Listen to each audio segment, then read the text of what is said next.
കൃഷ്ണ. എല്ലാവർക്കും മാധവത്തിലേക്ക് സ്വാഗതം.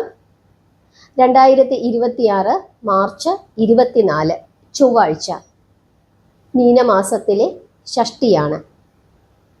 ചൊവ്വാഴ്ചയും ഷഷ്ടിയും കൂടി ചേർന്ന് വരുന്നു. അത് മാത്രമല്ല, നാളത്തെ നക്ഷത്രമെന്ന് പറയുന്നത് രോഹിണി നക്ഷത്രമാണ്.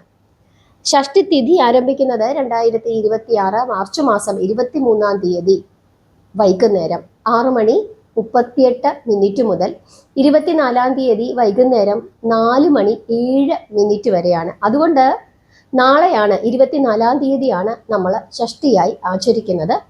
രോഹിണി നക്ഷത്രം ആരംഭിക്കുന്നത് 23-ാം തീയതി രാത്രി 8:49 മുതൽ 24-ാം തീയതി വൈകുന്നേരം സന്ധ്യ കഴിഞ്ഞിട്ട് 7:04 വരെയാണ്. അതുകൊണ്ട് തന്നെ രോഹിണി നക്ഷത്രവും ഷഷ്ടിയും ചൊവ്വാഴ്ചയും കൂടി ചേർന്ന് വരുന്നു. അതുകൊണ്ട് ഈ ഷഷ്ടിക്ക് കപില ഷഷ്ടി എന്നാണ് വിളിക്കുന്നത്.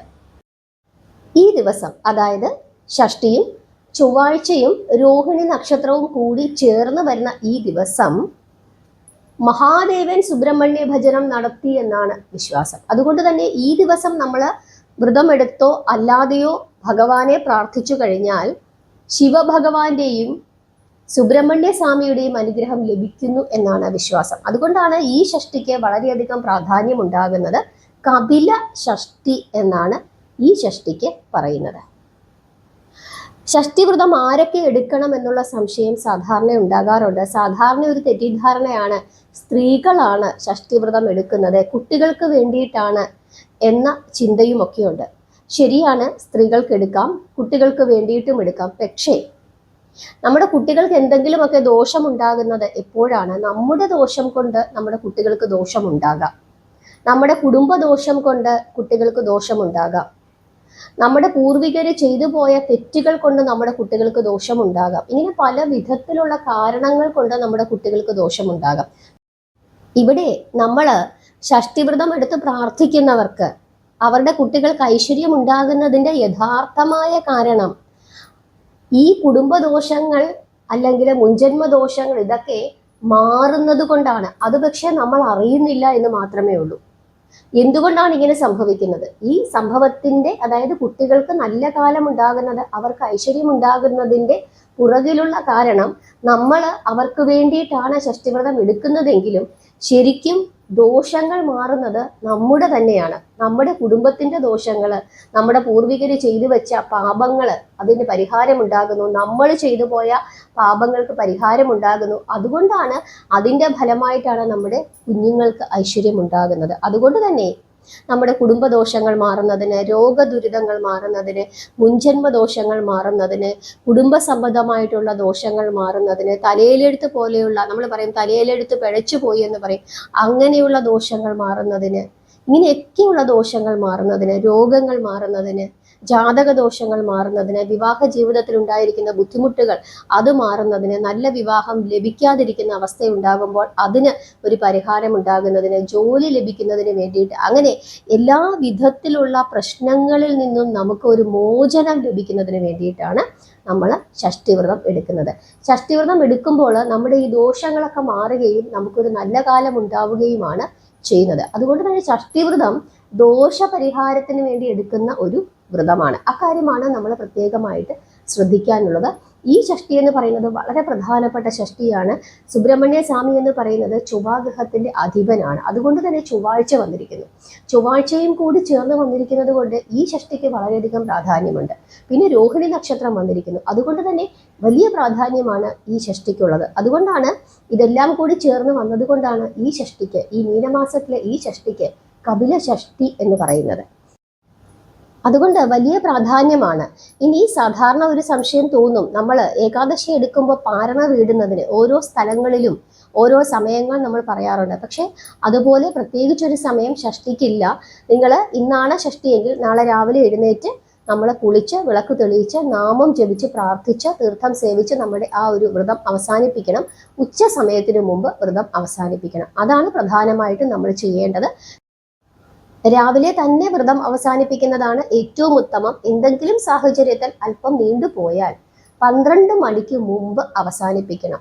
ഇനി അതിനു മുമ്പ് നമുക്ക് വീട്ടിലെത്താൻ പറ്റിയില്ല, എന്തെങ്കിലുമൊക്കെ ബുദ്ധിമുട്ടുകളായിപ്പോയി, 12 മണിക്ക് മുമ്പും നമുക്ക് ചെയ്യാൻ പറ്റിയില്ല എന്നുണ്ടെങ്കിൽ പിന്നെ സന്ധ്യ ദീപാരാധനയ്ക്ക് ശേഷം അക്കാര്യം ഒന്ന് ശ്രദ്ധിക്കുക. അതായത് 6:30 മണിക്ക് ശേഷം പിറ്റേ ദിവസം വൈകുന്നേരം അതുവരെ വ്രതത്തിൽ തന്നെ ഇരിക്കണം. ഈ ഒരു കാര്യമാണ് ശ്രദ്ധിക്കാനുള്ളത്. ചിലപ്പോൾ ചില ആളുകൾക്ക് അങ്ങനെ സംഭവിക്കാറില്ല, എങ്കിലും അപൂർവമായി എന്തെങ്കിലും സാഹചര്യത്തിൽ നമ്മളൊരു യാത്രയിലായിപ്പോയി, നമുക്ക് കൃത്യസമയത്ത് എത്താൻ പറ്റിയില്ല, അങ്ങനെ വരുന്ന അവസരങ്ങളിൽ നാളത്തെ ആ പകൽ കൂടി നമ്മൾ ആ ഒരു നിഷ്ഠയിൽ തന്നെ ഇരുന്നിട്ട് സന്ധ്യയ്ക്ക് ദീപാരാധന പ്രാർത്ഥനയ്ക്ക് ശേഷം നമുക്ക് വ്രതം അവസാനിപ്പിക്കാം. ഒരു കാരണവശാലും ഉച്ച സമയത്ത് അവസാനിപ്പിക്കരുത്.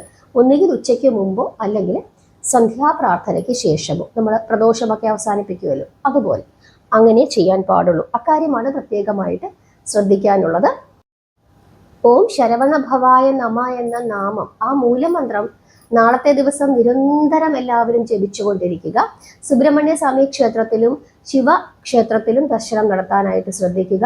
ഇനി ഈ 2 ക്ഷേത്രങ്ങളിലും നമുക്ക് ദർശനം നടത്താൻ സാധിക്കുന്നില്ലെങ്കിൽ സുബ്രഹ്മണ്യ ഭജനവും ശിവഭജനവും നടത്തുക. കാരണം നാളത്തെ ദിവസം ഈ 2 ദേവതകളുടെയും അനുഗ്രഹം നമുക്ക് ലഭിക്കും. ഓം നമ ശിവായ എന്ന മന്ത്രവും അതുപോലെ തന്നെ ഓം ശരവണഭവായ നമ എന്ന മന്ത്രവും നിരന്തരം ജപിച്ചുകൊണ്ടിരിക്കുക. അതാണ് നാളത്തെ ദിവസം പ്രധാനമായിട്ടും ശ്രദ്ധിക്കാനുള്ളത്. ക്ഷേത്രത്തിൽ പോകുന്നുണ്ടെങ്കിൽ ശിവന് ധാര ചെയ്യുകയും ദേവിക്ക് വിളക്ക് തെളിയിക്കുകയും സുബ്രഹ്മണ്യ സ്വാമിക്ക് അഭിഷേകം ചെയ്യുകയും ചെയ്യാൻ സാധിച്ചിട്ടുണ്ടെങ്കിൽ, നിങ്ങൾക്ക് ആ വഴിപാടുകൾ ചെയ്യാൻ സാധിക്കുന്നുണ്ടെങ്കിൽ, അതായത് സുബ്രഹ്മണ്യ സ്വാമിക്ക് അഭിഷേകവും ശിവന് ധാരയും ദേവിക്ക് പാർവതി ദേവിക്ക് വിളക്കും തെളിയിക്കാൻ സാധിക്കുന്നുണ്ടെങ്കിൽ വളരെ വളരെ ശ്രേഷ്ഠമാണ്. പ്രത്യേകിച്ച് പനിനീര് കൊണ്ട് അഭിഷേകം ചെയ്യാൻ സാധിക്കുന്നുണ്ടെങ്കിൽ, സുബ്രഹ്മണ്യ സ്വാമിക്ക് പനിനീര് കൊണ്ട് അഭിഷേകം ചെയ്യാൻ സാധിക്കുന്നുണ്ടെങ്കിൽ വളരെ കേമമാണ്. അക്കാര്യം ഒന്ന് ശ്രദ്ധിക്കുക. അഭിഷേക പ്രിയനാണ് സുബ്രഹ്മണ്യ സ്വാമി. അതുപോലെ ഭഗവാന് മഞ്ഞപ്പട്ട് സമർപ്പിക്കുന്നത് അത് വളരെ വിശേഷമാണ്. ശിവന് നീലപ്പട്ട് സമർപ്പിക്കുന്നതും ഭഗവാന് മഞ്ഞപ്പട്ട് സമർപ്പിക്കുന്നതും, അതായത് വേലായുധ സ്വാമിക്ക് മഞ്ഞപ്പട്ടും ശിവന് നീലപ്പട്ടും സമർപ്പിക്കുന്നത് വളരെ വളരെ വിശേഷമാണ്. മഞ്ഞപ്പൂക്കൾ കൊണ്ട് മുരുകദേവന് അർച്ചന ചെയ്യുന്നതും കുവളത്തിൻ്റെ ഇലകൾ കൊണ്ട് ശിവഭഗവാന് അർച്ചന ചെയ്യുന്നതും വളരെ വളരെ കേമമാണ്. ദേവിക്ക് വിളക്ക് തെളിയിക്കുന്ന കാര്യം യാതൊരു കാരണവശാലും മറന്നു പോകാൻ പാടുള്ളതല്ല. ജാതകത്തിൽ ചൊവ്വ ഗൃഹം ദോഷസ്ഥാനത്ത് നിൽക്കുന്നവര്, ചൊവ്വ ദശയിൽ ഇപ്പോൾ ജീവിക്കുന്ന ആളുകൾ, ചൊവ്വ ദശാസന്ധിയിലുള്ള ആളുകൾ, അതുപോലെ ജാതകത്തിൽ ചൊവ്വ അനിഷ്ടഭാവത്തിൽ നിൽക്കുന്ന ആളുകൾ, ഇങ്ങനെയുള്ള ആളുകൾ എല്ലാവരും തന്നെ സുബ്രഹ്മണ്യ സ്വാമിയെ പ്രാർത്ഥിക്കണം. കാർത്തിക നക്ഷത്രത്തിൽ ജനിച്ചവരും വിശാഖം നക്ഷത്രത്തിൽ ജനിച്ചവരും നിർബന്ധമായും സുബ്രഹ്മണ്യ ഭജനം ചെയ്തിരിക്കണം. അവര് ശിവഭജനവും സുബ്രഹ്മണ്യ ഭജനവും നിർബന്ധമായും ചെയ്യണം. എങ്കിൽ മാത്രമേ അവരുടെ ജീവിതം രക്ഷപ്പെടുകയുള്ളൂ. ഇനി ഞാൻ നിങ്ങൾക്ക് മറ്റൊരു നാമം പറഞ്ഞു തരാം സുബ്രഹ്മണ്യ സ്വാമിയുടെ. ഈ നാമം 21 തവണ ചൊവ്വാഴ്ച ദിവസങ്ങളിലും ഷഷ്ഠി ദിവസങ്ങളിലും ജപിക്കാൻ സാധിക്കുന്നുണ്ടെങ്കിൽ സകല ദുരിതങ്ങളിൽ നിന്നും രക്ഷപ്പെടും എന്നാണ് വിശ്വാസം. ഓരോ നാമങ്ങൾക്കും ഓരോ ശക്തിവിശേഷങ്ങളുണ്ട്. ഓരോ മരുന്നുകളും ഓരോ രോഗങ്ങൾക്കുള്ളതാണ് എന്ന് പറയുന്നത് പോലെ ഓരോന്നിനും ഓരോ മന്ത്രങ്ങളുണ്ട്. അതിൽ തന്നെ എല്ലാ വിധത്തിലുള്ള ദുരിതങ്ങളിൽ നിന്നും, നമുക്ക് ദുരിതം പല രീതിയിലുണ്ടാകാം. നമ്മൾ ഉണ്ടാക്കുന്ന ദുരിതമുണ്ടാകാം, നാട്ടുകാരുണ്ടാക്കുന്ന ദുരിതമുണ്ടാകാം, വീട്ടിലുള്ളവരുണ്ടാക്കുന്ന ദുരിതമുണ്ടാകാം, നമ്മുടെ ജാതകദോഷം കൊണ്ട് ഉണ്ടാകുന്ന ദുരിതമുണ്ടാകാം. ഇങ്ങനെ പലതരത്തിലുള്ള ദുരിതങ്ങൾ നമുക്ക് ഉണ്ടാകാറുണ്ട്. എല്ലാ വിധത്തിലുള്ള രോഗദുരിതമുണ്ടാകാം. അങ്ങനെ എല്ലാ വിധത്തിലുള്ള ദുരിതങ്ങളിൽ നിന്നും രക്ഷ നേടുന്നതിന് ഈ ഒരു നാമം എല്ലാ ചൊവ്വാഴ്ച ദിവസമോ അല്ലെങ്കിൽ ഷഷ്ഠി ദിവസമോ അല്ലെങ്കിൽ നിത്യേന എന്നതുപോലെയോ നമുക്ക് ജപിക്കാവുന്നതാണ്. ഈ നാമം 21 തവണയാണ് ഏറ്റവും കുറഞ്ഞത് ജപിക്കേണ്ടത്. ഓം അഗ്നികുമാര സംഭവായ അമൃതമയൂര വാഹനാരൂഢായ ശരവണവല്ലഭ വല്ലീശ സുബ്രഹ്മണ്യായ നമഃ. ഇതാണ് ഈ നാമം.